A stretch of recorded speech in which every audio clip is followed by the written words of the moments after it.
अब ये जो बल्दिया का इलेक्शन हो रहा है, ये बल्दिया का इलेक्शन नहीं दिख रहा है।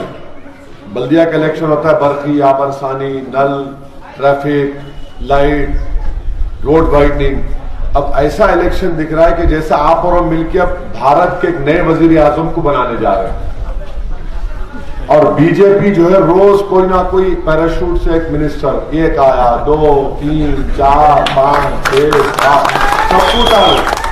अब खाली एक ही आदमी आना बाकी है, कौन है मालूम? Donald Trump. उन्होंने गए थे ना हमारे प्राइम मिनिस्टर, हाथ पकड़ के बोले अब की बार ट्रंप सरकार। बर्तानिया में गए, कैमरून का हाथ पकड़े, उन्हें भी घर में बैठ गया। तो अब इन लोगों को जो हैदराबाद को उतर रहा, प्रेस कॉन्फ्रेंस करता, अभी टीवी वाले तो बेचारे उनके दीवाने हैं, लाइव पे टेलीकास्ट। उन्हें शुरू करते मजलिस से, खत्म करते दूल्हे भाई असदुद्दीन ओवैसी।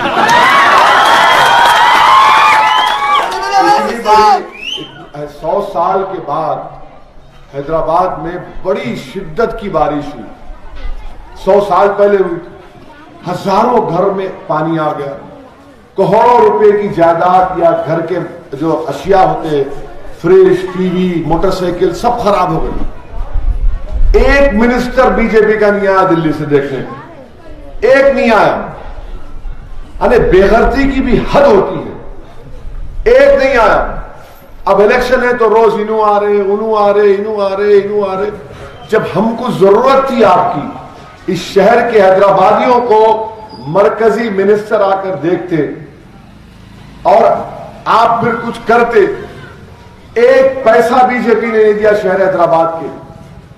पड़ोसी रियासत कर्नाटका में सैलाब ऐसी आया, बारिश हुई, करोड़ों रुपया वहां पर रिलीफ दिए गवर्नमेंट ऑफ इंडिया, मोदी की हुकूमत। आज जो 10,000 रुपए के लिए हैदराबाद के गरीब परेशान है, अगर मोदी की हुकूमत हैदराबाद को पैसे देती तो 10,000 की जगह कम से कम एक एक गरीब को 80,000 से 1 लाख रुपया मिलता। ये नफरत है इनकी हैदराबाद से। और आज आकर हैदराबाद में बीजेपी किस बुनियाद पर वोट मांग रही है? असदुद्दीन ओवैसी जीना है, मजलिस रजाकार है। अच्छा, बीजेपी का इलेक्शन मैनिफेस्टो जारी हुआ, वो क्या? अच्छा, इलेक्शन मैनिफेस्टो में मोदी की फोटो नहीं है, अमित शाह की नहीं है, हमारे खूबसूरत चेहरे को लगा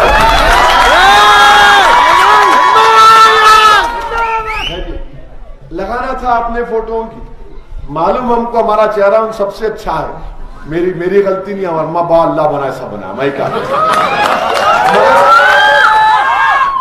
आज उनके एक मिनिस्टर आए रजाकार। अरे दीवाने, रजाकार जो थे वो पाकिस्तान को भाग गए, जो वफादार थे वो हिंदुस्तान में रह गए। जो रजाकार थे उन पाकिस्तान को भाग गए, हम वफादार थे, हम यहीं रुक गए, हमारा उनका कोई रिश्ता नहीं है। ये मजलिस इत्तेहादुल मुस्लिमीन अब्दुल वाहिद ओवैसी की मजलिस इत्तेहादुल मुस्लिमीन है, ये कासिम रजवी की नहीं है। जो कासिम रजवी के साथ थे उन्होंने टाइम टाइम चले गए पाकिस्तान। जो भारत के वफादार थे वो यहां पर है। मेरे अजीज दोस्तों, बुजुर्गों, कुछ नहीं है बीजेपी के पास दिखाने को, खाली नफरत नफरत नफरत। अने दीवानगी की हद हो गई कि 30,000 वोटर लिस्ट में रोहिंग्या के नाम है। मैं बोला 1,000 नाम दिखाओ, खामोश, नाम ही नहीं दिखा सकते। और वोटर लिस्ट दारुसलाम में नहीं बनती, इलेक्शन कमीशन ऑफ इंडिया रियासती इलेक्शन कमीशन बनाता। मैं आज भी पूछ रहा हूं 1,000 नाम दिखाओ। फिर एक उनका एक बोलता है कि पुराना शहर पे हम सर्जिकल स्ट्राइक करेंगे। अरे सर्जिकल स्ट्राइक दीवाने, एक मुल्क की आर्मी दूसरे मुल्क पे करती। ये वाहिद हुकूमत है जो एक मुल्क के अंदर रहने वालों को पाकिस्तानी रोहिंग्या कहकर दो तौहीन कर रहे। सर्जिकल स्ट्राइक करेंगे। जब पूरा इलाका डूबा हुआ था तुम क्या कर रहे थे? सो रहे थे। अब सर्जिकल स्ट्राइक करेंगे। मजलिस को वोट देना इंडिया के मफाद में नहीं है। मजलिस रैबिड इस्लामिज्म को प्रमोट करती। अरे एक तकरीर दिखाओ मेरी, मैं जमात का जिम्मेदार हूं। मैं हमेशा कह रहा हूं, आज भी कह रहा हूं, भारत के कॉन्स्टिट्यूशन, आइन, संविधान में रहकर हमको अपनी लड़ाई लड़ते आए, लड़ते रहेंगे। इन रैबिट इस्लामिज्म को प्रमोट कर रहे, यानी नफरत सिर्फ इतनी है। और हैदराबाद पे सर्जिकल स्ट्राइक, इनको वोट दिए तो उनको, अरे सब मेरे पीछे पड़ गए। टीआरएस बोलती कि हमारा इनसे कोई रिश्ता नहीं है। अरे कै का रिश्ता, तुम निस्बत भी जाए, हम मुस्तरद कर दिए, किस्सा खत्म। कौन सा रिश्ता? सियासत है। और फिर कांग्रेस वाले बी टीम, सी टीम। आप याद रखो, एक भी कॉर्पोरेटर कांग्रेस का नहीं जीतने वाला हैदराबाद बल्दिया का इलेक्शन। अब बीजेपी भी ये बोलती, ऐसा दिख रहा कि एक मर्द खड़ा हुआ है, तीनों घेर लिए मेरे को। अरे कोई तो, हर आदमी हमारे पीछे पड़ा हुआ है। वो बोलते ना कि फंस गई रजिया गुंडों में, वो हाल अरे अजीब है, कोई तो कुछ तो बोलना। बीजेपी के पास कुछ नहीं। आजा, आपने 2019 से अब तक नरेंद्र मोदी ने हैदराबाद में फ्लाईओवर को पैसा दिया, नहीं दिया। रोड वाइडनिंग को दिया, नहीं दिया। आपने हाई टेंशन वायरों घटाने का पैसा दिया, नहीं दिया। ड्रेनेज लाइन के दिए पैसे, नहीं दिए। कच्ची मोरी के लिए दिए, नहीं दिए। अरे कुछ भी नहीं दिए तो क्या बोल रहे, असदुद्दीन ओवैसी पे लड़ेंगे इलेक्शन। अरे कुछ तो तुम करो ना, करके बताओ। छप्पन इंच का सीना, कुछ भी नहीं है। अब हैदराबाद में बोलते, अरे बैगन के बात मत कर, खामोश बैठ। वो बोले जा रहे, एक दिल्ली से उतरता, एक बोल के चले आता, दूसरा आता, उन्हें बोलता। बोलते रहो, कुछ फर्क पड़ने वाला नहीं है। ये मेरा शहर है, ये मेरे गलियां हैं। इस गलियों के चबूतरों पर हमने रात भर बैठकर जिंदगी गुजार दी। इस शहर के जर्रे जर्रे को हम जानते हैं। और इंशाअल्लाह ताला हर हैदराबादी, चाहे वो हिंदू हो, मुसलमान हो, दलित हो, सिख हो, ईसाई हो, वो नफरत को कबूल नहीं करता।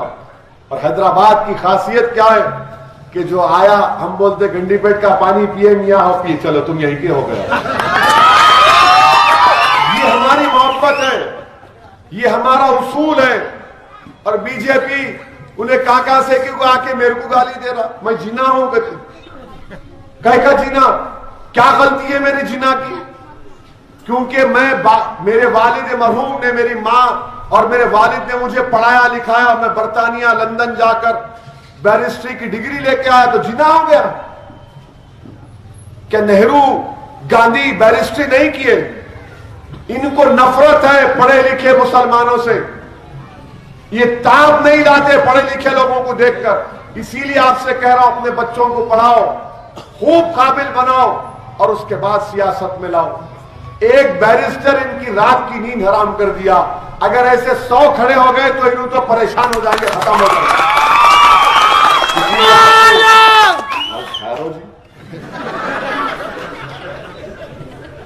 इसीलिए आपसे अपील कर रहा हूं कि अपना एक वोट 1 दिसंबर के दिन पूरे अपने अफराद खानदान के साथ पोलिंग स्टेशन को जाइए। सुबह 7 बजे चले जाओ।